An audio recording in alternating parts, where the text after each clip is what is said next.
Good morning, everyone. We're really excited to have you join us, Consumers at the Center of Care. And my name is Carrie Sanders. I'm Senior Policy Director at CPEN. I've been with CPEN for over 12 years. I'm very excited to introduce this morning's speakers and our topic.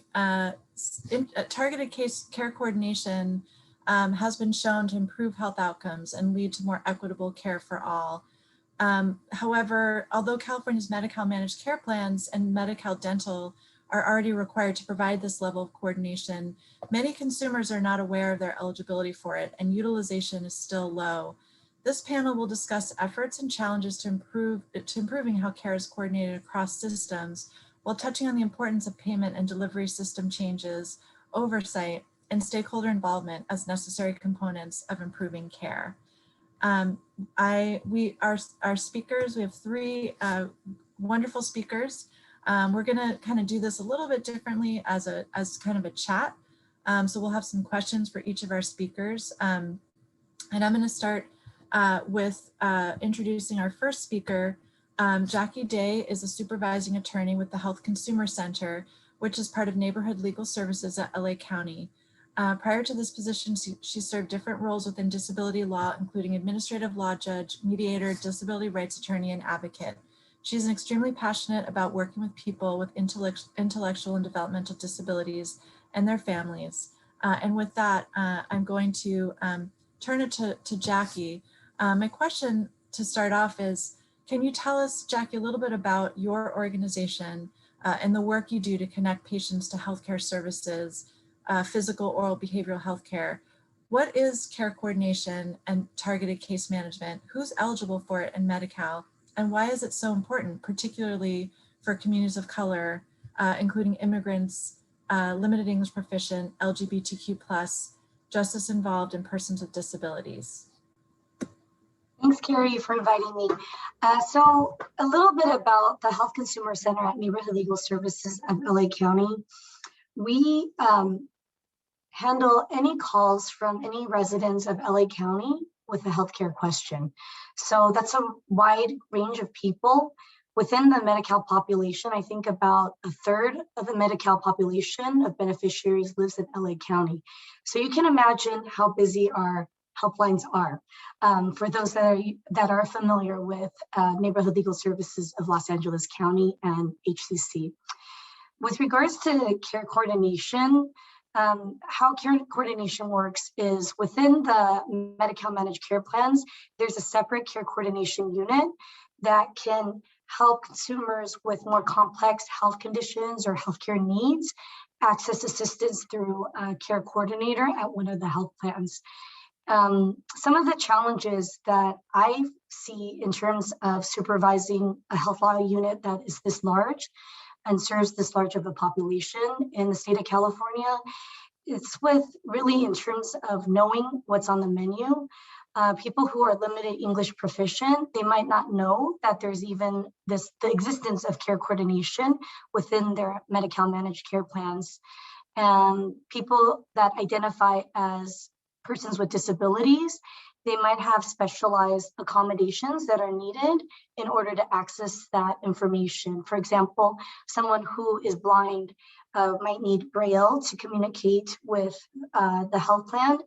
Other people that may not have English is not their first language, they might need to communicate through an interpreter. Sometimes the interpreter may not speak their native language. So although there is an interpreter on the line, the person's dialect would be different from another person. I'm thinking of Mandarin Chinese. So there's different inflections within Mandarin Chinese. And if someone that is from a different part of China or from a different country like Taiwan or Singapore, Malaysia, that speaks Mandarin Chinese, they may not be able to interpret in the way where the consumer will understand what is being communicated by their managed care plan or through the care coordination unit at their health plan. So really, it's about communication and sharing a common language so that the consumer feels comfortable sharing what problems they're encountering, what they need help with. A lot of the calls that come into the Health Consumer Center often center around this. The patients don't realize what it is that they need help with. And it's almost a matter of digging a little bit deeper in terms of what they need help with, what their options are, explaining their legal options, and then helping them pursue that. But I think some of it is mixed in between legal work and case management, intertwined. So I would say let the other panelists comment. Right. And we're going to come back to everyone. So that was perfect. So next, I'd like to introduce Diana Zuniga. Diana is a health and justice expert, community organizer, and policy advocate with over 10 years of professional work experience in group facilitation, coalition building, campaign management, leadership development, and political strategy. Diana is currently working with the Department of Health Services as the Associate Director of Regional Collaboration for the Whole Person Care Initiative and on the County COVID-19 Community Equity Fund. So Diana, same question. If you could just tell us a little bit about yourself and case management and the work that you do. Sure. Thank you, Carrie, for having me, and thanks for everyone who is present today. Again, my name is Diana Zuniga, and I use she, her, hers pronouns. And I currently work for the Department of Health Services under the Whole Person Care program. And Diana, if you could speak up a little bit, it's a little hard to hear you. Sorry. Okay. It might be my.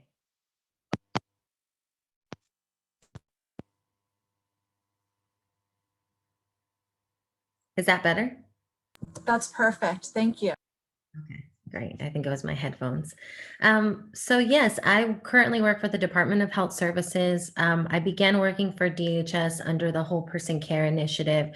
And for many of you all that know more about that program, it is a federal Medicaid waiver that allowed us to use Medi-Cal dollars to support health and social services for 6 vulnerable populations.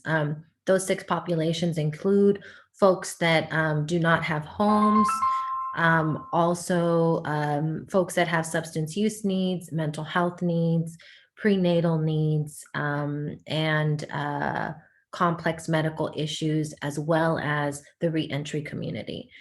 So Whole Person Care pretty much created a holistic way of providing services for individuals that fell under these need categories, and worked not only through DHS, but through other programs like Housing for Health, which is under DHS, Office of Diversion and Reentry, which is also under DHS, also worked with the Department of Mental Health, Department of Public Health, and many of the DHS hospitals to actually create these services in the communities that are most impacted. DHS also, through this model, hired community health workers with lived experience. Sorry if you're hearing my dog, that's why I had my headphones on. Hired community health workers with lived experience in order to ensure that people that are culturally sensitive and humble to the needs of our communities were actually serving other folks that were from those same communities. Additionally, as a part of DHS, I was able to co-lead the Alternatives to Incarceration work group. And for those of you that don't know about this, this was a countywide work group that brought together county and community stakeholders to develop 114 recommendations to expand diversion and alternatives so that care was provided first and jail is a last resort.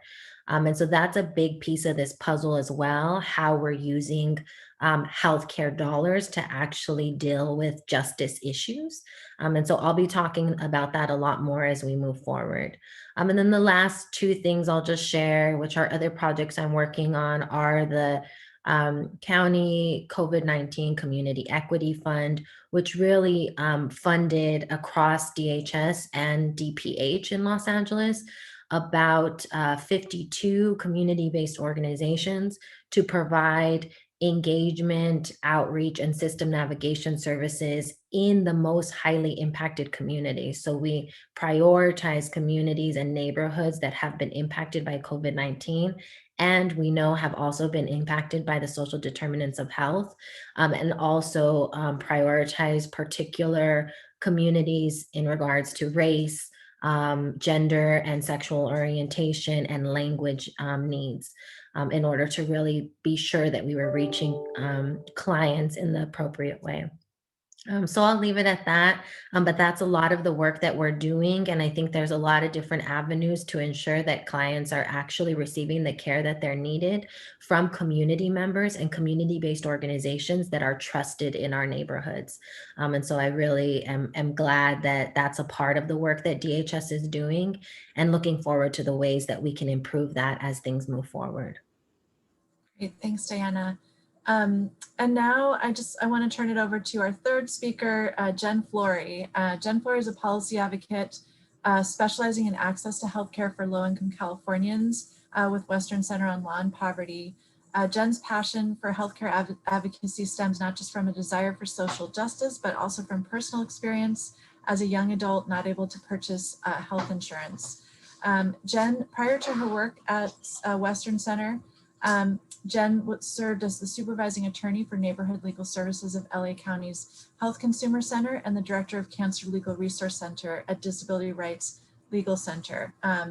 With that, I will turn it over to Jen. Hi, so as she mentioned, Jen Floyd with Western Center on Law and Poverty. Many of you are familiar with our organization, but we actually work in formal coalition with the Health Consumer Alliance that Jackie's organization is a part of. So a lot of the information that we get is from our local legal services. We have weekly calls with them for what is going on the ground. And so meeting with those coalition members, other legal services members, and other community groups. So we basically take that information that they are telling us, you know, on this issue, like many other issues, is care coordination working? What else is needed? And we do that to help coordinate some administrative advocacy around the issue, as well as sponsor legislation or do impact litigation when we need to enforce issues. But I'll leave it at that so we can get on to the other questions. Great, thanks, Jen. So moving to our next question, although California's Medi-Cal managed care plans and Medi-Cal dental are already required to provide this level of care coordination, many consumers are not aware of their eligibility for it and utilization is low. What impact, if any, has the pandemic had on utilization of these services? This is a three-part question. What more could be done to improve utilization? And what, if any, legislation has been introduced around this issue? Are there, you know, efforts at the state level to try to change this? And we'll start with Jackie on this one. So I touched upon it a little bit earlier, and so I wanted to defer to Jen and Diana so that they can answer it. Great. Jen, do you mind take it away? Sure. Well, I think Jackie already touched a little bit on the challenges that consumers are facing during the pandemic, and I would always defer to people on the ground for that. But I can talk a little bit about legislation and efforts that have been done to deal with this. I mean, in general, like any service that people are supposed to be getting from their managed care plans, you know, care coordination the utilization is low, but it stems from, we're finding that people aren't even getting basic preventive services. So the idea that they're getting these more comprehensive services from their plans is a little bit of a stretch there. You know, there's other areas like blood lead screening that has been in law for a long time that people aren't getting. So what we find in general is a real accountability issue. And I think we'll talk a little bit later about how some more and more is being transferred over to plans and our concerns around that. So we've actually worked with our conference hosts here, CPEN, on several bills, trying to improve plan oversight to make sure that people are actually getting the quality and the services that they need from their plans. In 2018, we had AB 2275 with Arambula. In 2019, we had AB 537. These would have required plans to show annual improvements in quality and to, define health disparities and start decreasing those. Last year, we took a different approach with SB 937. That was Senator Pan's that we also did with CPEN, looking at the procurement process, which is the process by which DHCS contracts with the plans. None of these have been successful. Even when we get them through the legislature, we've had them vetoed because we haven't had real buy-in from the Department of Healthcare Services. I will say in this year's budget, there has been language about trying to get at some of these issues through procurement. But one thing that we're always concerned about is when our efforts and our language around equity and quality get co-opted and something else gets labeled, that we want to make sure that it's actually doing what we were trying to do. So just because you say you're working on equity, if the procurement process doesn't actually have measurable impacts for the plans and a means to enforce that, the plans can kind of sign anything. And if nobody's watching what they're doing, then, it's like, oh, we've solved the equity problem, but we know that doesn't actually trickle down to people. So people still, besides getting the basic healthcare services, aren't getting the higher level of services with care coordination that many Medi-Cal recipients need. Thanks, Jen. Diana, just turning to you on utilization and the pandemic, what have you, how has that impacted whole person care and the work there, and any other thoughts you have on this topic? Sure. I love how Jen is lifting up the equity piece and how it's really important for us to not just say we're moving with an equity value and principle in language, but that we're actually practicing it. And I think, the examples that Jen shared are really important to highlight the ways that we can critically practice it in order to really achieve equity, racially, geographically, and also through gender and sexual orientation and all the other intersectional identities that we possess and our communities possess. So just wanted to lift that up and thank Jen for doing that. I think that I'm going to focus on particular specialized populations because that's really what I think about and what I work on. My expertise is really around the justice involved community because I am impacted by the justice system by having several of my family members incarcerated. So I have seen the lack of healthcare inside of the system and the lack of connection to healthcare as someone is released from the system. And I think that that is a clear gap that health plans, managed care plans are not really thinking about as intentionally. Many times when we see people coming out of our county jail system or our state prison system, it takes weeks for them to connect to their Medi-Cal benefits. And sometimes they weren't even signed up when they were incarcerated. So then they have to figure out, especially during COVID right now, it's hard to figure out how to actually go to a physical building, but they then have to figure out, without lack of computer access, sometimes lack of phone, how to then connect to healthcare during a pandemic. So I think that's a huge need that many times we're not looking at and we're not answering because the jail system and our prison system is so massive and has such a large amount of people because of mass incarceration that there are no clear mechanisms to ensure that our folks are getting their healthcare needs met. I'll just specifically talk about the county jail. I think one of the things that Whole Person Care was able to do was develop a care transitions program with correctional health inside of our jail system. Many people don't know about this program, and this is pretty much a program that exists inside of the jail that you can refer people to that are currently incarcerated. And when they are released, this care transitions group actually supports them in release planning.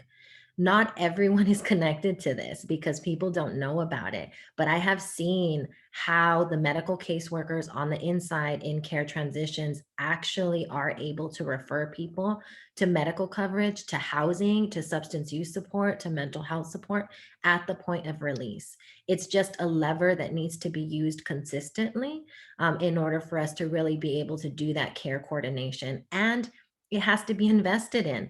The fact that like a lot of people that are currently incarcerated don't know that this exists, and their families on the outside don't know that this exists, again lifts up that we have to be marketing these particular programs to ensure our communities actually have access to it, and we are coordinating services across systems in order to really support people. Thanks, Diana. Really great points. And, thank you for elevating that particular population and making sure that those linkages, which are so important, are there.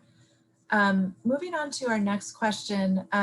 So California is proposing as part of its Medi-Cal waiver, Cal-AIM, to require managed care plans to take over from states and counties the responsibility for ensuring that Medi-Cal beneficiaries receive care coordination and targeted case management. And this includes referrals to social services and other supports, and some of these special populations that you're talking about. Public stakeholders, including managed care plans themselves, acknowledge they have little to no experience providing these types of services, or even making these types of referrals. Should we be concerned? What are some guardrails to ensure these services continue to be provided and are effective? And I'm going to turn to Jen first, and then Diana and Jackie. All right. So first of all, with the Cal-AIM, I mean, the credit where credit is due. I think many advocates were really thrilled to see that finally we're talking about social determinants of health. So there is some real innovation in there, particularly in the services that are being offered through the in lieu of services model, which is really going beyond case management and care coordination and really bringing in some of the other non-health services that need to be moved in. On the flip side, though, we do have concerns about more and more being passed through the plans rather than administered directly through the Department of Healthcare Services. And to get technical and wonky for a second, one of the reasons for that is when we're looking to enforce what Medi-Cal is supposed to be offering, often you have to use this legal theory known as the single state agency, and you use this theory to show that the Department of Healthcare Services is indeed responsible for making sure that people who are on Medi-Cal get what they're promised. When things go through the health plans, that gets a little bit diluted. And so even though we may have great intentions and great services put out there, it can be hard to enforce that when somebody doesn't get it. Some of the things like the enhanced care management, which is more of the care coordination piece, is going to be offered as a benefit. So we still do, even though it's diluted, we have an enforcement mechanism there. Some of the other issues, the in lieu of services world, it's at the option of the plan, which populations they choose to serve. And we know that people tend to serve populations that they have an easier time serving. So we do have concerns, and we can't really do anything when somebody doesn't get those services. One quick example, there is an existing program that's similar to whole person care, but was kind of developed on a parallel track called the Health Homes. And it has similar ideas of care coordination and connecting people to outside services. When that was launched, it was launched through the health plans. And even though we were actually sponsors of that, and we still want that to exist because it's actually an entitlement for people, one of the targeted populations was people experiencing homelessness. And what we heard back from the plans is they don't know how to find people experiencing homelessness. If you think about how plans are used to giving their services, you know, they send people cards in the mail and things like that.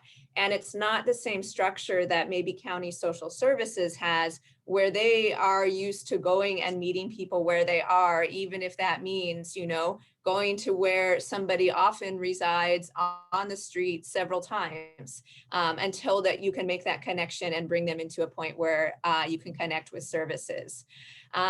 So we do have concerns that there's more of a trend in this direction. In response to those concerns, the department has attempted to require the plans to contract with existing entities. But we still have concerns on how that will be enforced and how we can make sure that people actually get the benefit of all of these really great services that are being planned. And Diana, just for you, thinking about the populations that you work with and the services that are provided, I'd love to hear your thoughts on this question as well. Definitely. I'm just reflecting on like how many iterations of things come up. I mean, this happens in the healthcare field, but also like in the justice field, like in all of our different fields where all of these different reforms come up, and for me, I'm remembering it was whole person care. And then Jen is reminding me it was health homes. And then it's like CalAIM. So I think that, just that in itself can be problematic. Because how is the general community supposed to remember all of these different initiatives that are then impacting them and remind themselves how to actually ask for the resources and support they need based on the new models that are being proposed by the federal government, the state, and then our counties? I think that's already an issue. I would also say that what I have experienced with that too is kind of a reinvention of things in this kind of way where we are going to prioritize community voices and we are going to prioritize access and equity, but it's reinventing what has already been done and actually not building off of the foundation of what has been created before. And I think that's one of the key lessons that has to be learned as we move forward, that there are community members that are within health agencies, that are within health departments, that have actually already laid the groundwork in collaboration with community-based organizations to ensure that we are reaching our communities. If those systems are not invested in and other systems are created, then we're actually going to lose out in strengthening a decentralized community-based system that is actually supporting our communities and that our communities actually trust. And so I think that that's just a lesson that needs to be learned as we continue to advocate for change, to ensure that we're sharing the historical analysis and the historical connections with the new folks that are doing new things, so that things are not replicated and we're actually maintaining care coordination and services and support for people. Thanks, Diana. Jackie, your thoughts? My thoughts are similar to both Jen and Diana's. I think in terms of for the consumer, they're used to going to their local Department of Public Social Services office for access to a lot of these services. They're used to a certain, now with the prescription carve out, they're used to showing a different type of benefits card at the pharmacy. So when you switch this in the middle of the pandemic, it's going to exacerbate an already bad situation. The local Department of Public Social Services, the Medi-Cal offices are currently physically closed to the public, and people need to call or go online in order to access Medi-Cal benefits or apply for benefits. And if you switch it again back to another change, that's going to make it even harder to access health benefits. If you have something that's timely and you need to see a doctor today, how is that going to work? If you have an urgent medical need, you might have tested positive for COVID. How is that going to work? Like I don't really foresee it moving so seamlessly. It takes a long time for people to get used to changes and transitions. And we've gone through a lot of changes, all of us that are attending this conference via Zoom right now, personal and professional changes. So you're expecting a large population of people that are Medi-Cal beneficiaries who may not have the resources that some of us have, who are from underserved communities, people of color, and people that identify as LGBTQ that may not have access to the resources that others may have access to. So I think that has to be recognized in shifting anything in terms of health access. Great, thanks, Jackie. So our next question, the title of this workshop is Putting Consumers at the Center of Care. To what extent are our health systems centering care on patient needs? What would it look like for our health systems to truly put patients at the center of their care? And we'll start with Diane on this one. Thank you, Carrie. The first thing that comes to mind is like shifting power and decision making to the community. That's how we center, care for like specifically patient needs. And I think many times in our systems, power and decision making is really held at the top and held at the top of the hierarchy. And we have to shift that in order to be able to really listen to what patients need, whether that's for healthcare, social services, and even addressing racial trauma and equity.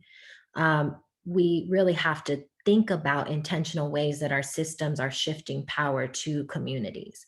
And I'm just going to share two examples of how the team that I'm a part of has attempted to do that. And I want to name that the team that I'm a part of in DHS, is primarily women of color that have lived in our communities and have been impacted by the social determinants of health and other issues of violence in our communities. And so we are really attempting to lift up different ways of working within health systems in order to ensure that consumers really are at the center, that our people, not just consumers, are at the center.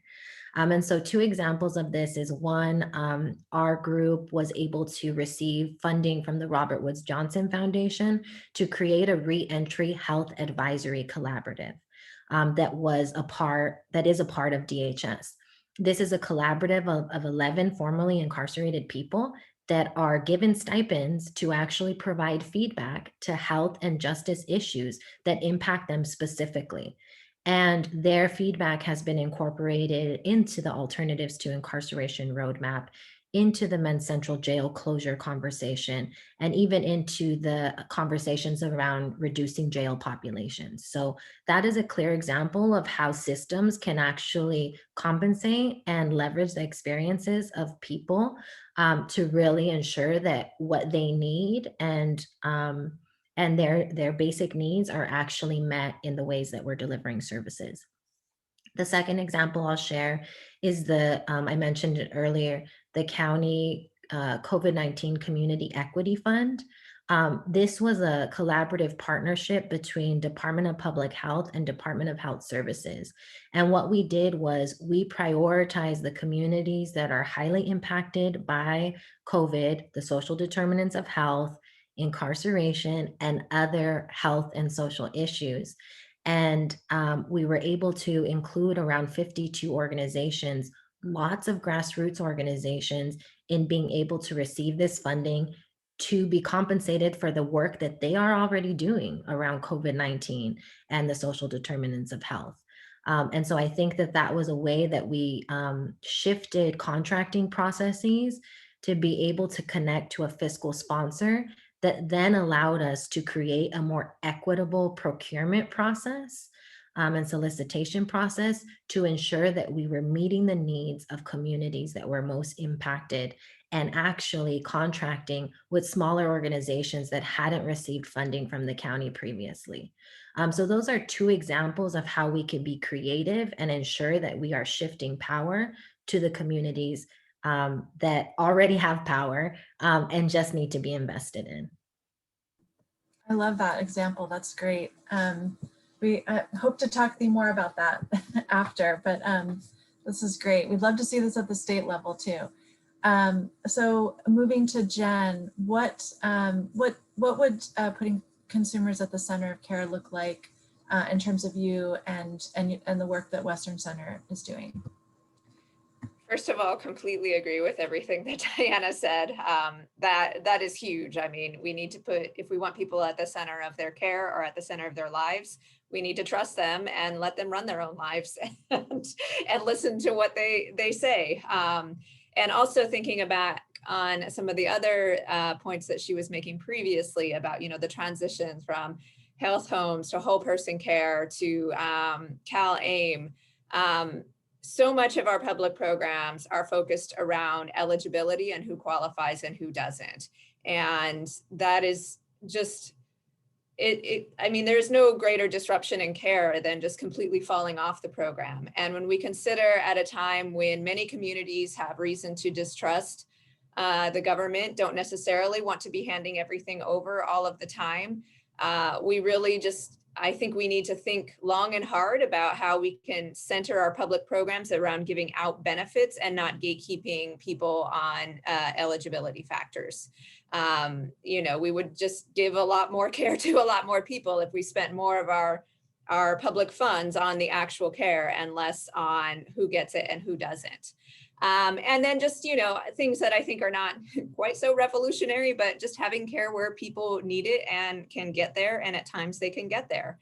You know, I had, in another life, I spent a little bit of time in Britain, and there the way that they have their, what we would call your home clinic, it's in people's neighborhoods next to where you live. And then if it's more convenient to you to go to a clinic where you work, you can apply to have your clinic changed to near where you work.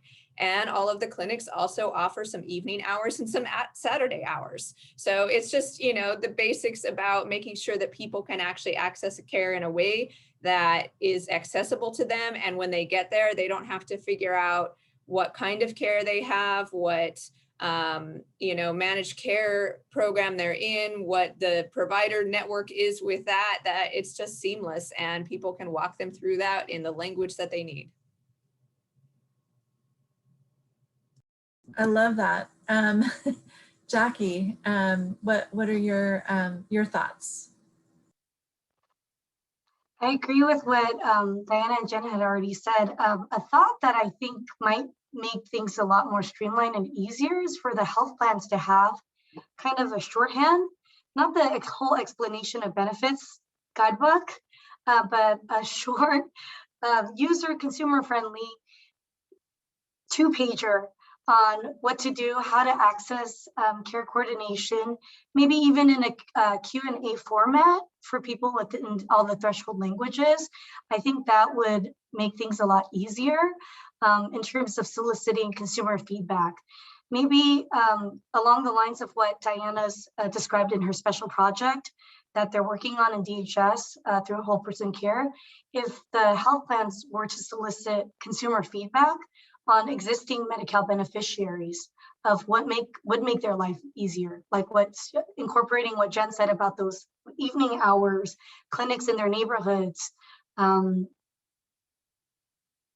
pharmacies that are contracted, that are already, you know, like these are the list of pharmacies that you can go to that accept your health plan.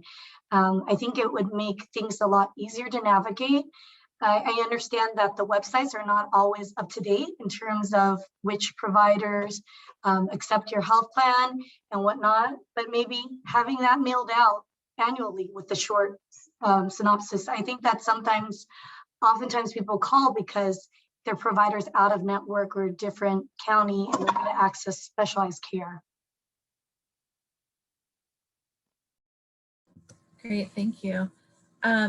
So this is we're moving into our final question here, and then want to open it up to Q&A. So if you have burning questions for our speakers, please feel free to type those in, and we will, you know, we can have a back and forth in a few minutes.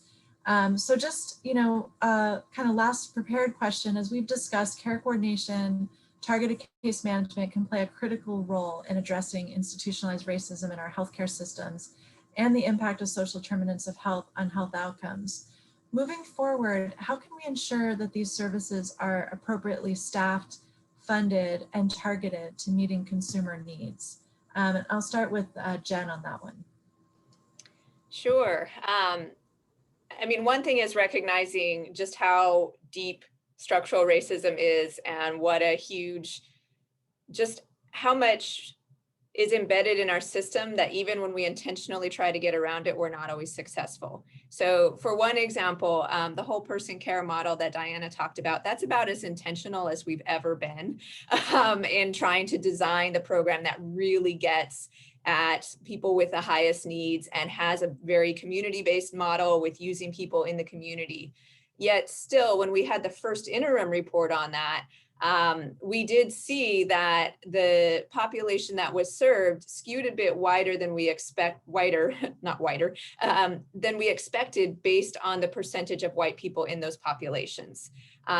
So some of it comes from, I think one thing that has been identified in other models is when you base a model on people who are expensive or using a lot of care, and it's based on past use of care, that actually favors people who have already had access to the healthcare system. So we need to make sure in designing things that we aren't falling into those traps. But then also just understanding the distrust in the community, the willingness to stay part of a program or to continue with a program, and the barriers to stay part of a program and continue with a program. So all this to say that it's not just enough to be like, oh, we recognize health disparities, now the problem's going to go away. Sometimes even when you're designing a program designed to try to undo those things, you have to be just as vigilant to make sure that we have the outcomes that we're looking for. And this is not to say anything against the whole person care model. I'm just saying that, you know, even with something that was that intentional, we still have this uphill battle that we're facing.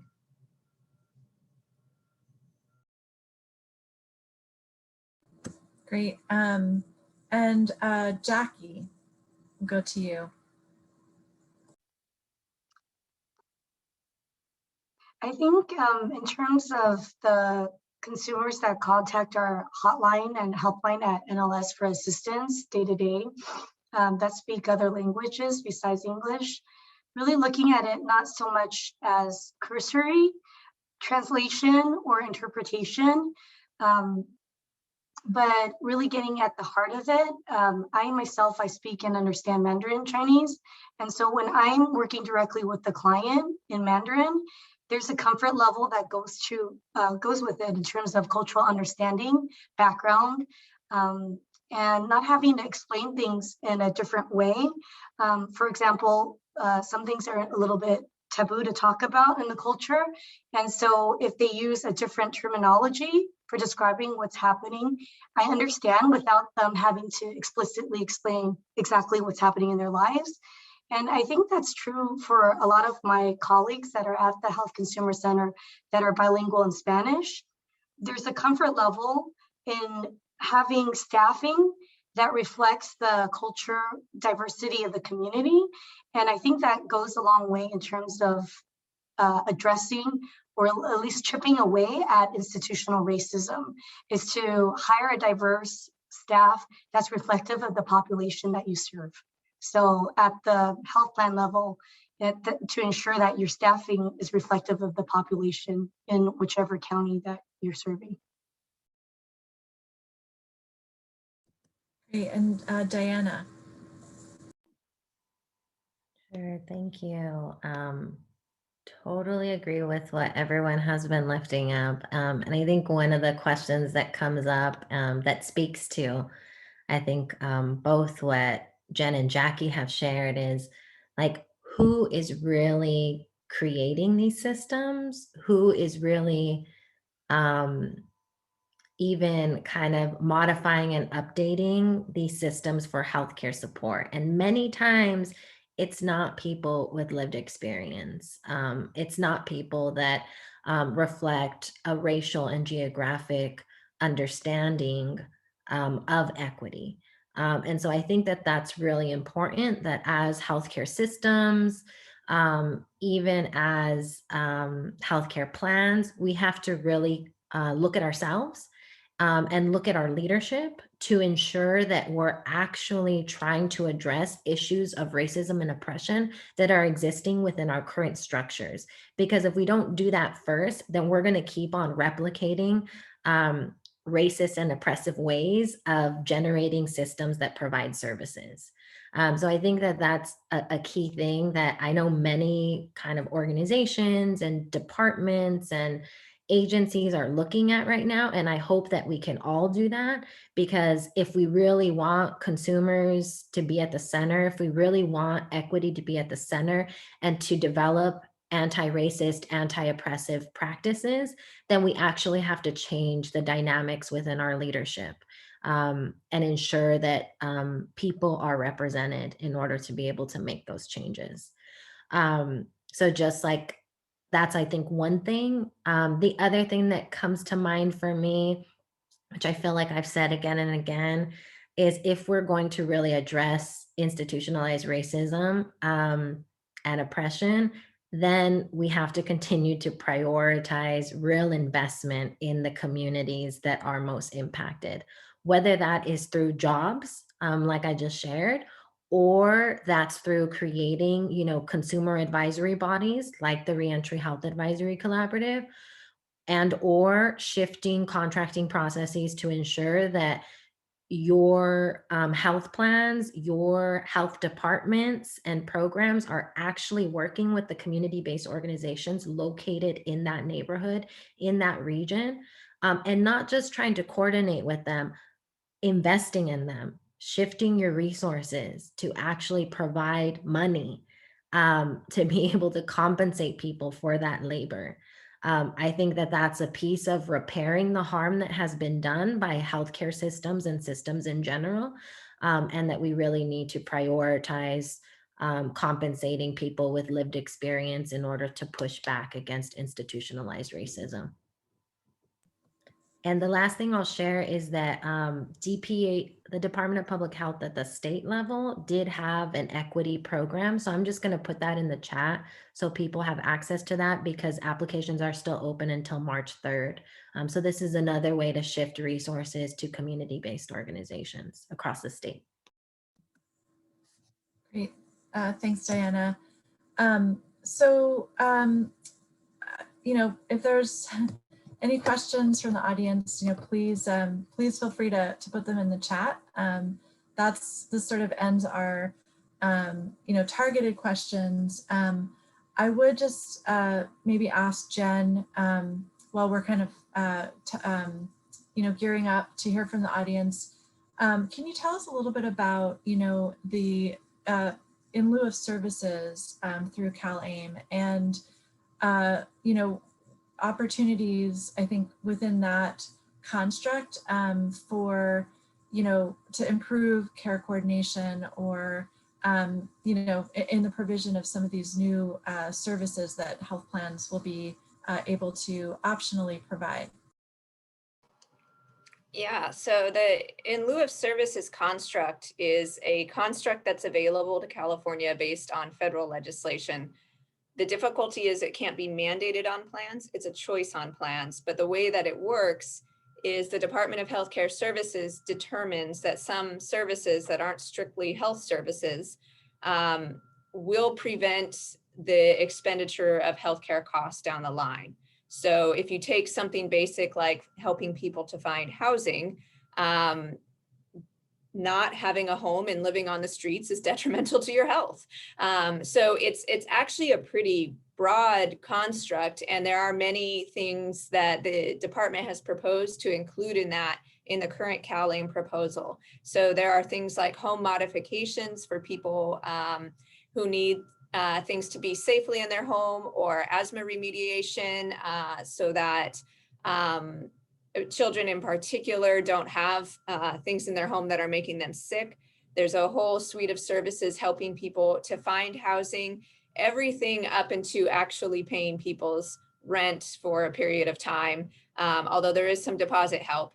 But that's the basic construct. It's really bringing in kind of some of the model of the social determinants of health into the managed care world.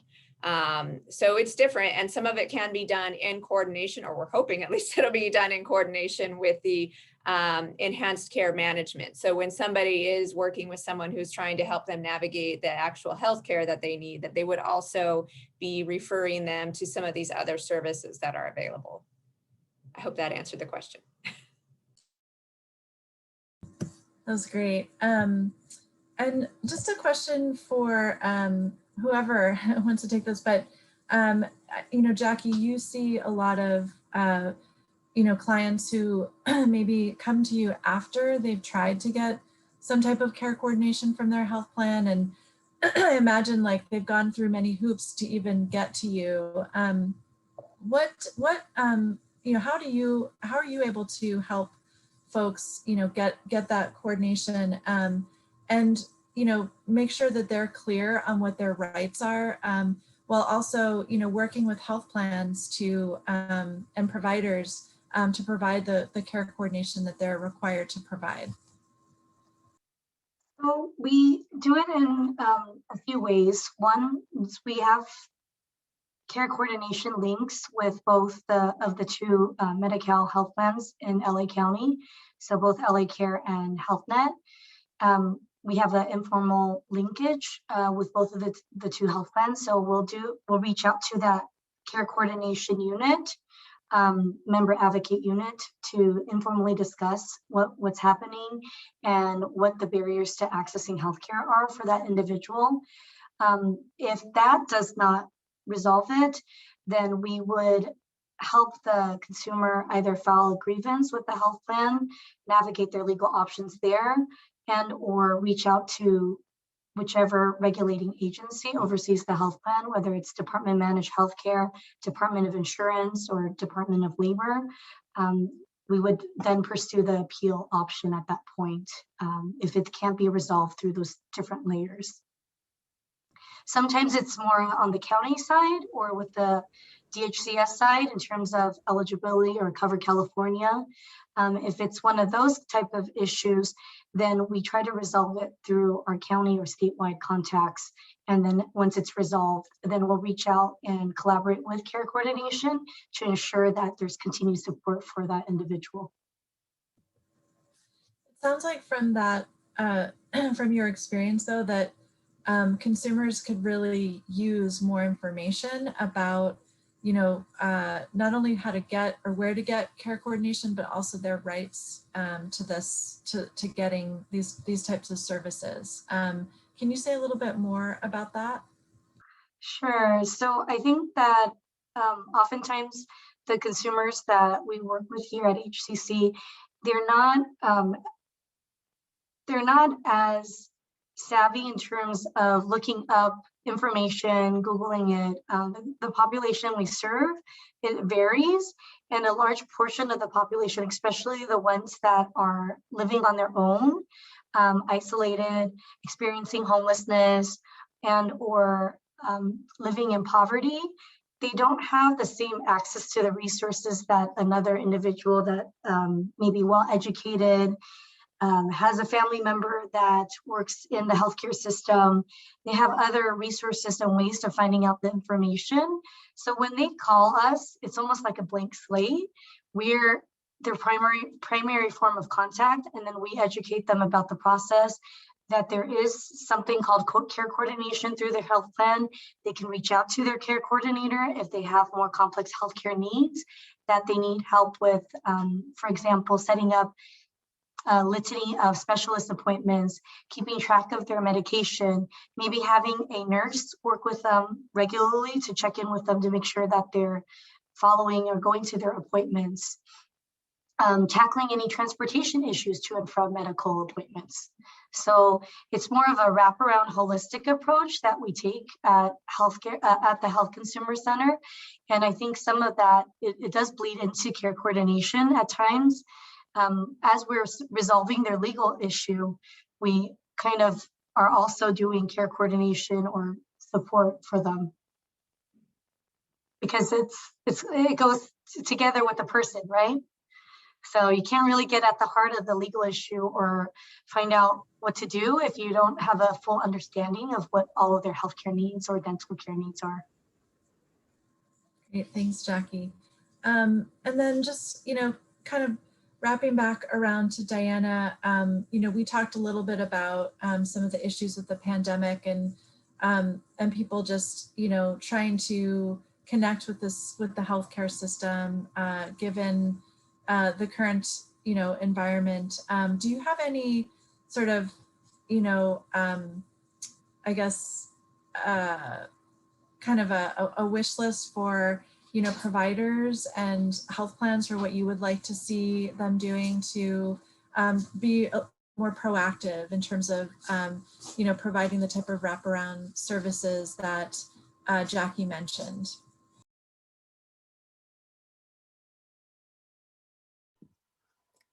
I mean, I think one of the things that come to mind is attempting to figure out how to leverage what resources health plans have to generate flexible ways of utilizing those resources.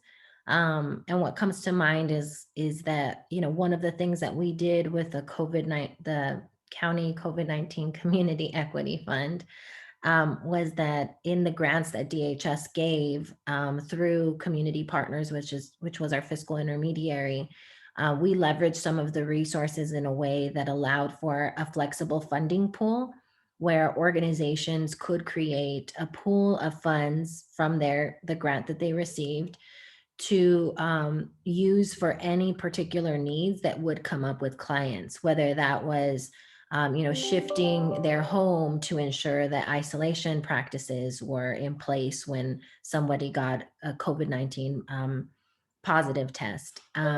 We just heard about one organization that is using that flexible pool to create a sort of like, what are they calling it? It's like a carpool, a community carpool program where they have two vehicles that will be used to support community in attending a testing appointment or attending another type of appointment that's needed to ensure that COVID-19 is being addressed in their community. So I think that for us, that was really helpful to be able to leverage resources, to have this flexible pool that folks could use when the moment of crisis happened regarding, COVID-19, a COVID-19 positive test, et cetera. So if health plans could do something like that, I think that that would be really helpful. I know even one of the issues that we just, found out was like people need resources for funeral costs. I mean, I'm sure we are all aware that folks are losing people and they don't have resources to support a funeral. Unfortunately, our flexible pool couldn't be used for that. But I know recently the Board of Supervisors passed a motion to see if FEMA money could be used for funeral costs. So I feel like those are examples of instances where where we've looked at particular funding sources and figured out how we could creatively use them to answer the needs of community. And I hope and wish that health plans could work with us to do a similar thing. Because as we continue to move through multiple pandemics, we know our community is going to need more. So yeah, that's one of the things that come up. And I also just hope health plans are already in a place where they're potentially doing their own, racial equity analyses to ensure that they are shifting practices to make sure that race is at the center of the way that they're delivering services. And would be happy to share information about how they can create consumer advisory bodies if they don't have that in place already, that ensure that they're really lifting up the voices of clients and consumers, and also prioritizing intersectional identities to ensure that race, gender, sexual orientation, geography, and other identities are a part of receiving that feedback as well. Great, thanks, Diana.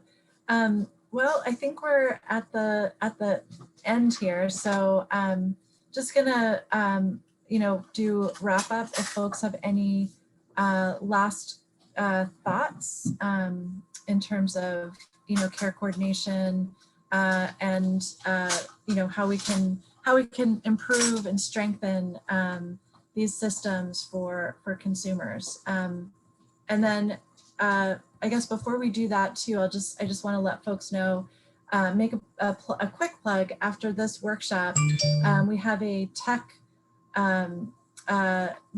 breakout session, and I hope you'll join us.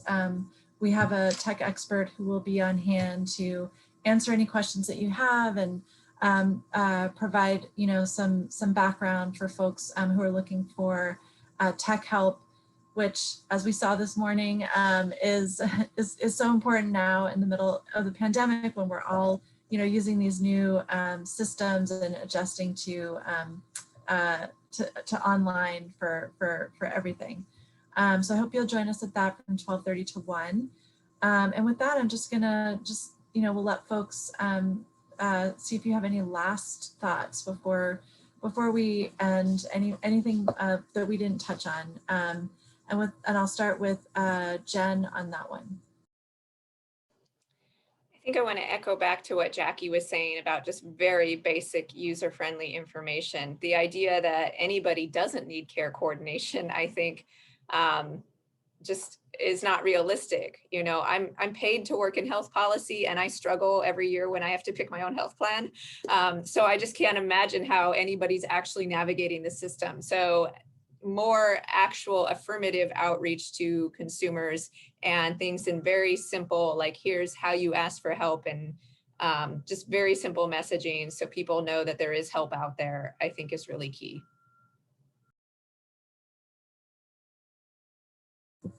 And Jackie, do you want to go next? Sure. So the $1 million question, how do we distribute all of the COVID vaccines? And how do people sign up for them, including their second dosages? If there is a easier way, learning from this current pandemic. So for future planning, I think if there's any way that we can track data and review statistical analysis of how we did it in LA County during this pandemic, how we can prevent that from occurring in the future. If there's a faster way of distribution instead of people flooding their healthcare providers with calls and the county system with signing up. Oh, sorry. No, that's Great. okay. And Diana. Yeah, I mean, I feel like I echo a lot of what Jen and Jackie have said. I mean, I think the other piece that I'm going to keep on saying, I think till I'm blue in the face, is compensation and power sharing. It's a lot of times the way that people receive their medical support is from, folks that they feel comfortable with, like Jackie described. Sometimes, that's their daughter. Sometimes that's their son. Sometimes that is someone in the family that actually helps move them through how to get access to care. So how are we being creative with the resources that we have to ensure that we're compensating that labor and really supporting communities that are experiencing so much right now and have been experiencing that for a long time, especially communities that are Black, Brown, Indigenous, Asian, people of color. Prioritizing compensation, resources, and support for them, I think, is key if we're really going to address racism in our state and in our counties. Well put, Diana. Thank you for it. I think that's a great thought to end on. I just want to remind folks that you can evaluate the session. So when this is over, I think it's on the left-hand side. There's a little or there's a place that will tell you where to fill out the evaluation. We really appreciate and would love to hear from you on this and all of the earlier plenary as well. And again, hope you'll join us for folks who want to stay on, who want to join us at the tech help session. And then finally, I just want to thank our speakers, Jen, Diana, and Jackie. Thank you all for joining us this morning and sharing your thoughts and your expertise on this really important topic. We know that you know, this care coordination, targeted case management are so important to improving health outcomes. And we really do, you know, need to make sure that we're investing appropriately in these services and intentionally, I think, as Diana's saying as well. So I really appreciate you joining us, sharing your thoughts, and yeah, we hope to continue this conversation. So thank you all so much.